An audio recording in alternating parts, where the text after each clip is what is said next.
गुज़िश्ता दिनों मैंने एक वीडियो अपलोड की थी जो मेदे मसाने जिगर की गर्मी के हवाले से थी। तो मुझे उसी वीडियो के कमेंट्स में बहुत से लोगों ने सवाल पूछा कि हकीम साहब कि खून की गर्मी की वजह से जो जिल्द के अंदर जिसे हम तफड़ कहते हैं वो बन जाते हैं, उसके इलाज के लिए कोई अच्छा सा नुस्खा बताएं। दोस्तों, ये जो जिस्म की ऊपर एलर्जी सी बन जाती है थोड़ी सी खारिज करने से, ये खून की गर्मी की वजह से होता है। इसके लिए मैं आपको बहुत अच्छा नुस्खा बता देता हूँ। वो नुस्खा ये है कि आपने 3 से 5 दाने खुश्क आलू बुखारा जो पंसारी से मिलता है वो लेके कच्चे मिट्टी के बर्तन में रात को भिगो दें।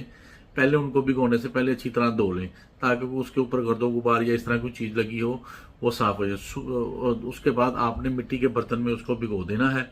अंदाजन 5 आलू बुखारों के अंदर 1 पाव पानी डाल लें। सुबह उठ के उनको अच्छी तरह मल के छान लें। आलू बुखारा खाना खा लें, नहीं तो फेंक दें, वो पानी पी लें। इंशाल्लाह 7 दिन में ये खून की गर्मी का मसला हल हो जाएगा।